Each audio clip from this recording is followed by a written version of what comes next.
Let's talk money.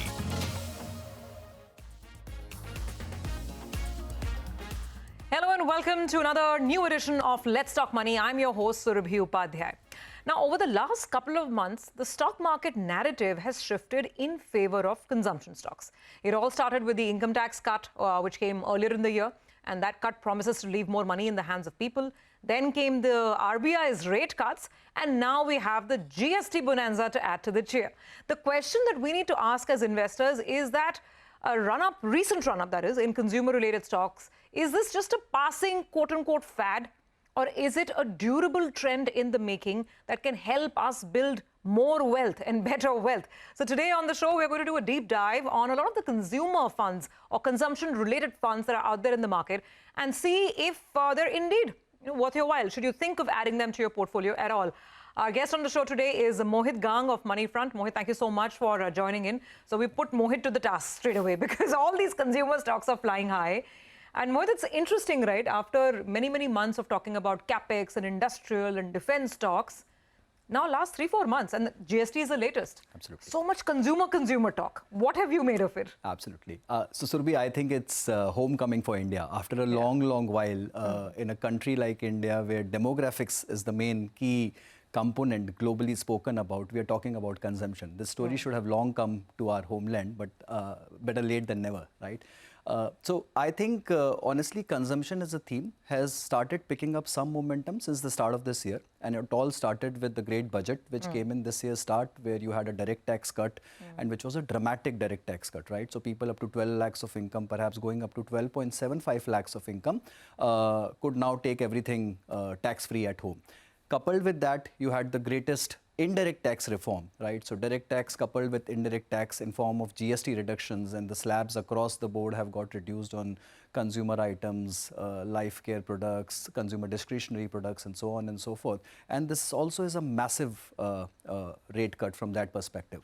Then you add on to certain factors, which is obviously the Indian demographics, a good monsoon season, the festive season coming around, right? So which is always the period, the September to December period always has been a consumer bonanza period in India. And last but not the least, I think we are all kind of not talking about the impact of ban on gaming companies, Surabhi. And this is all indirectly linked, but that savings which a normal auto rickshaw guy or a normal local consumer will save by not spending on these gaming apps could tune to almost like 40-50,000 crore a year, and which that extra amount of money will, perhaps a large chunk of that will go in household consumption or maybe some bit of savings, this thing, right? So all of this added together is kind of propelling the consumption boost in the economy, and that's why all these consumption funds of late have found immense amount of flavor in the market. No, absolutely. And, there's so much that's happened. Yeah.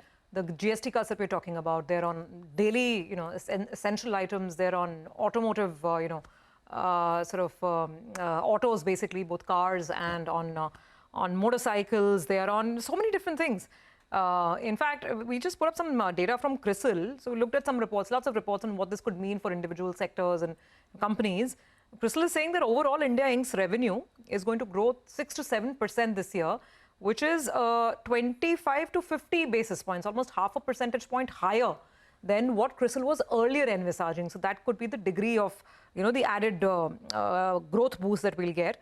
And they're saying that price reductions are expected in FMCG, consumer durables, autos. We've already seen many auto companies, for instance, announce those price cuts.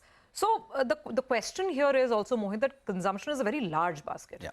And the thing is, you're also getting into the sectoral category, which you and I have discussed on the show earlier, that you have to be very careful if you'll start going and, going down and playing these niche sectors. Is it worth it? Is it worth to at least debate it, or do you think, no, just stay away, be in a diversified fund?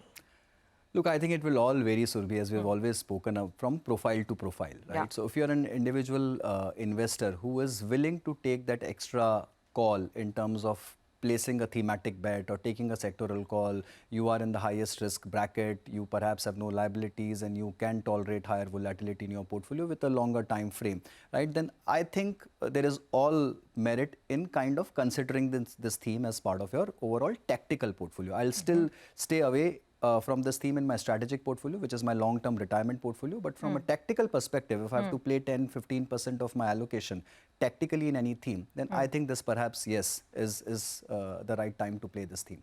Okay, got that. So first, that's rule number one. Mohit's given out the first rule. Do not go beyond 15% of your portfolio if you're looking to get into a theme, even if it is a consumer theme.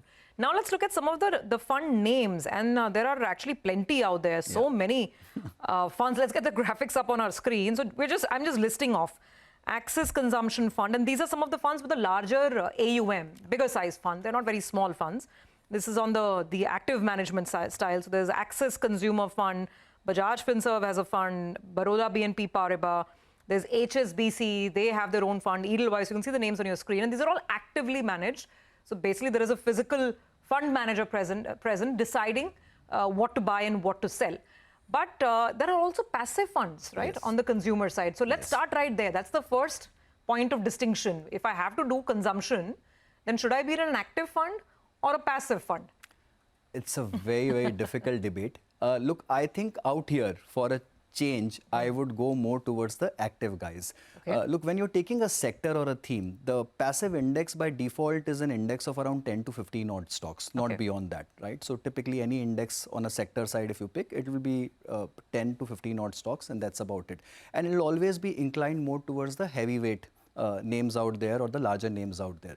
But the larger growth, perhaps, or the unknown, uncovered stories are found in the smaller and the mid-cap names out there, which my sense is an active guy can better pick. And he has a better maneuverability in terms of moving in and moving out of these names. An index might not change very often. It'll perhaps take 6 months to rebalance or maybe a year to adjust the constituents. So from that perspective, I think whenever you're taking a sectoral bet, I would rather lean towards an active call. An actively managed fund. Okay, so let's go back to the active tally. It's on our screen. One of the larger funds, there is a quant fund there where the assets under management is over 7,000 crores. So now, Mohit, the next step. Okay, so we've decided not more than 15% of portfolio. Mohit says probably better to be in an actively managed fund when you're trying to play consumption. Then the question is understanding what does a consumption fund actually have? Is it only FMCG? Is it, what kind of stocks? Is it ACs and durables? But when you have, I think you've gone through that whole universe of funds. So, hota kya hai inme? What kind of stocks do they hold? So look, there are many offshoots of consumption fund which have come out now, and one has to be very, very discerning in terms of what he really wants to pick, which sector or which particular area does one want to play, right? So you have a normal consumption fund which will take care of the old age style consumption, which is more like FMCG, durables, staples, discretionary, so on and so forth. Then you have your new age consumption themes, which is more like your Eternal, Swiggy, and those kind of things, because extra disposable income means you'll order more from Swiggy and Zomato. Right? And you obviously have autos and auto ancillaries and those kind of names, maybe healthcare, diagnostics, and these are all sectors which have got impacted because of lower GST rate cuts. And the current crop of funds, they are as diversified as this? They have representation from so many different sectors? Yes, you will have to, again, it varies from fund to fund, but if I were to really pick the top 5 sectors across all these funds, it'll be consumer discretionary,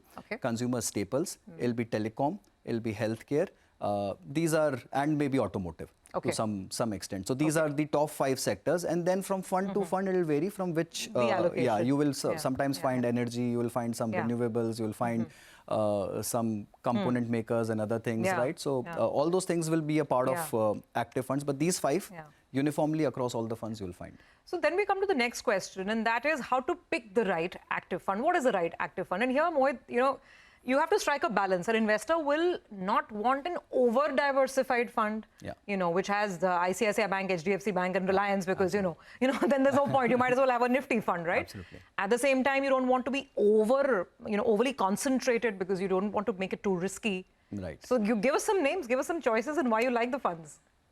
Look, again, as you said, there are plethora of choices available. You have to just pick out which matches your theme of consumption, right? So let's say an excess consumption fund. I think the foremost criteria being the vintage of the fund is decent. So none of the funds, as you rightly said, are more than like 3-5 years old. They're all within that bracket of 2 to 4 years, kind of. The AUM of the fund is reasonable. So I think they manage roughly around 4,500 odd crore. You also have a Nippon consumption. You also have a Mirai consumption. So these are also reasonably sized funds with decent track record and everything. Last 6 months performance has been good. In terms of sectoral composition, if you see all the three of these will have your ITC, Bharti Airtel, these kind of names, right? In your top 5 picks, you will have Trent, you will have all these maybe DMart and all these kind of names in top 5 picks. But overall, the composition amongst the top 10 stocks kind of mirrors the consumption index. But when you go beyond the top 10, that's where the real diversification comes into play, and all these funds are vastly different from what a normal consumption index looks like, right? So that's where my comfort lies more here, because the tail of all these funds have names which they can quickly move. The allocations are not very high, and those are very differentiating names in each portfolios. So, so let's say you will find some auto components name. Maybe you will find Uno Minda, or you will find a Sona BLW, or you will find those kind of names in few of these consumption funds, right? Because finally, if you buy more autos, these are the companies which will, as ancillaries, benefit from the overall sector. Right? So that's how the selection. So those are some ideas. Axis, the Axis Consumer Fund, and Nippon, the Nippon. Mirai. And the Mirai. Yeah. Okay, so 3 AMCs and 3 consumer funds that Mohit is going with. Before we take a break, you know, there are also specific funds dedicated to FMCG. Yeah. Just fast-moving consumer goods, the staples as they're called. Are they worth a look or no? Or too concentrated? I think there are 1 or 2 index funds, but look, FMCG as a sector, honestly, though if you see last 10 years of calendar year history, there's never been a calendar year where FMCG has given you negative returns. Yeah. So it's a very stable, but there's never been a calendar year where FMCG is like the topmost bumper returns or those kind of things. So if you want very steady, stable, dividend-paying stocks, good blue chip portfolios with names like Hindustan Liver and ITCs and Maricos of the world and Nestle's of the world, then you perhaps take that. But it's more a steady, stable portfolio. Having said which, I think anything which benefits from the rural economy, anything which benefits from mass consumption is also a great call right now. So it's not a bad call. If you're really only keen to take consumer staples and FMCG as your key component, then you might just go for an FMCG fund, which is much more narrower than an overall consumption basket. So it's a pretty narrow theme. You have to be really cognizant. Very cautious and, you know, very mindful about what you're doing. Got that. Let's take a break. But let's remember that when you're talking about the consumer fillip or the GST bonanza, it's going to many other sectors, autos, hotels, travel and tourism. So how do we look at all of these possibilities as investors? We'll talk about more mutual funds on the other side.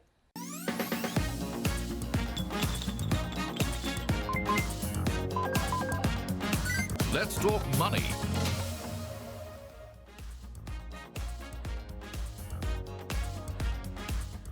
Welcome back. This week we're talking about consumption as an investing theme. Should we look at a more dedicated play towards consumption in our portfolios, given the big GST bonanza, the income tax cuts, and of course the RBI rate cuts? So, well, Mohit just told you about the slightly bigger, more diversified consumer funds. Now let's make it a little more narrow, because there are funds specifically dedicated to, say, the auto sector in the market. Now, Mohit, and auto stocks have done so well, right? In the last 2-3 weeks, they've been really revved up and all the price cuts are coming in. So do you think that this could be something longer term, more structural in the making? In which case, should I look at an auto fund or no? Because most auto stocks are anyway part of the Nifty, right? Yeah, absolutely.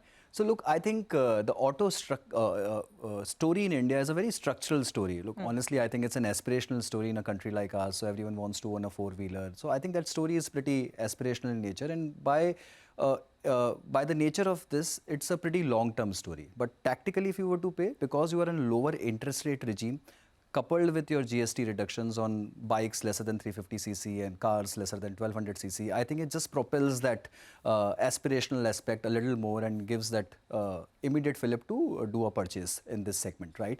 It also helps your home financing or the auto financing companies and so on and so forth. But let's keep that aside for the time being. If you were to just see the auto part, the story is again broken up into 2 or 3 segments, right? You have a pure play auto index, then you have a EV and a new age automotive index or a new age auto kind of They only have like 4-5 stocks like Ola or Ather, or not too many listed EV stocks. Yeah, but the component makers for these are also a part of this thing, right? So there are these Sona BLWs and again Uno Mindas of the world, right?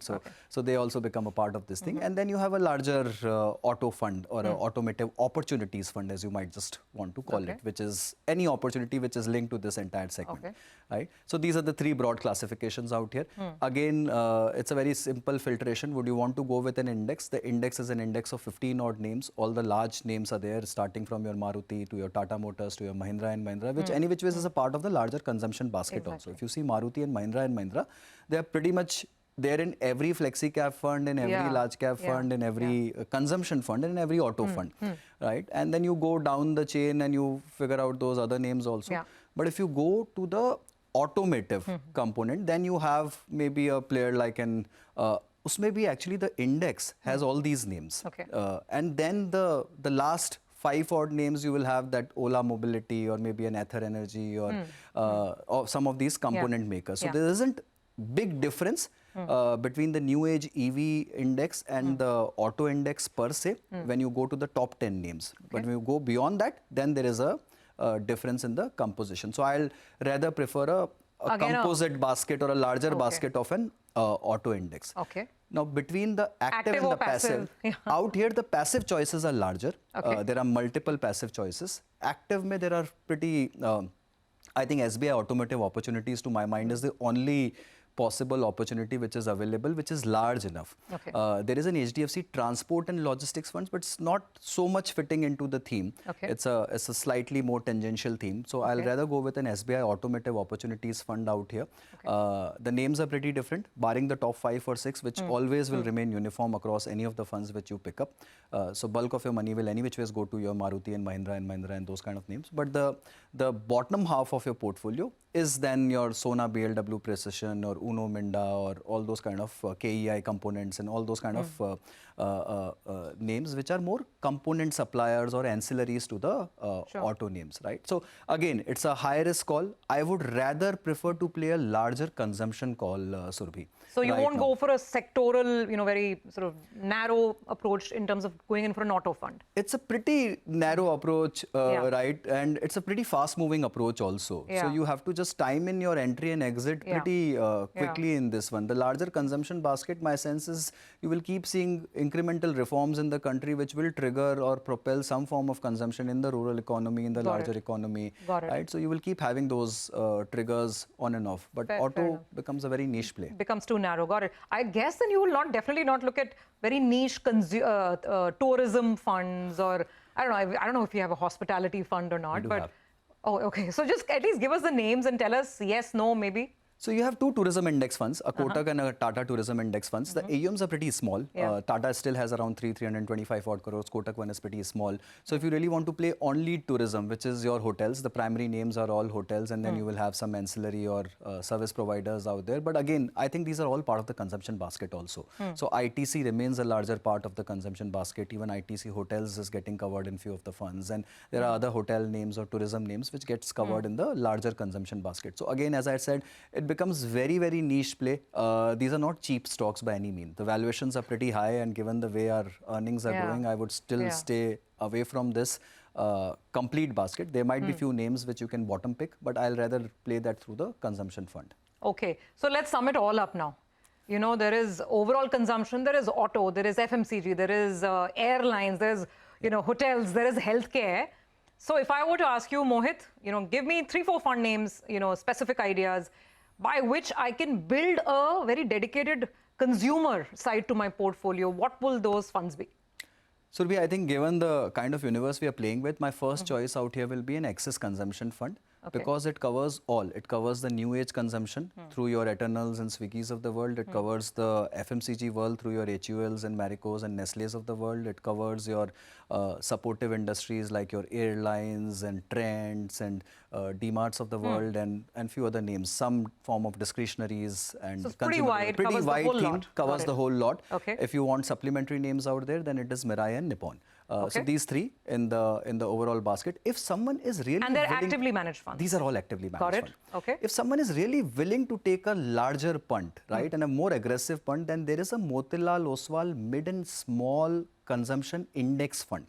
So those are all mid and small names in the consumption basket. And it's a passive fund. It's an index fund. It's a passive fund. It's an index fund, but these are very, very different names and a very different portfolio and a pretty aggressive portfolio. Right? Like which ones? You will have some component makers out there, some auto component makers. You will have smaller ancillaries out there. You will have some paint names out there. So those kind of, and some hotels which are smaller names. So those kind of names you'll find in the portfolio. And if you are choosing any of these funds, their allocation in the overall portfolio should be limited to what? This is again a tactical opportunity. I'll repeat that again.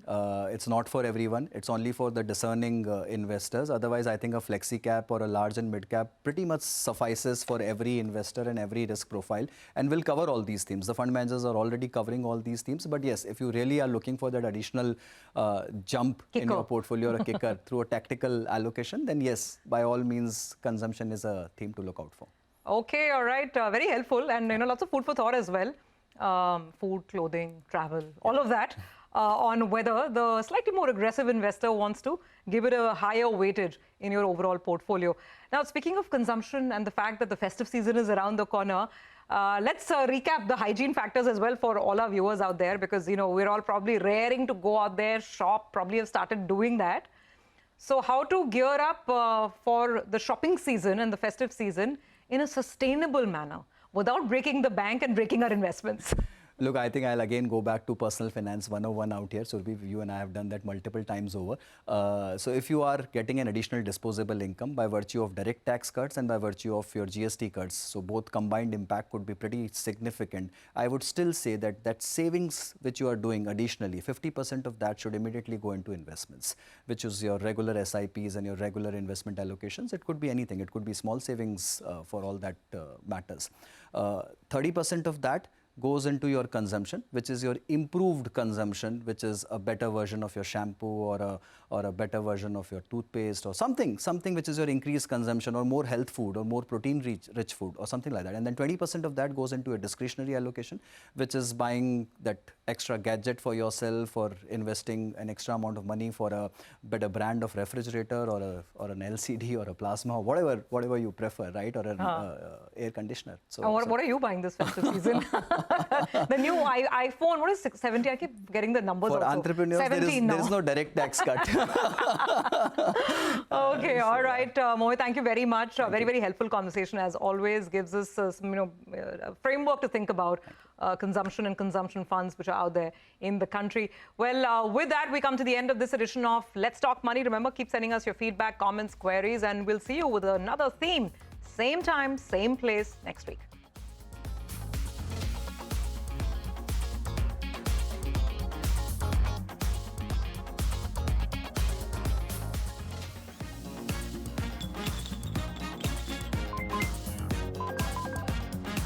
Let's talk money.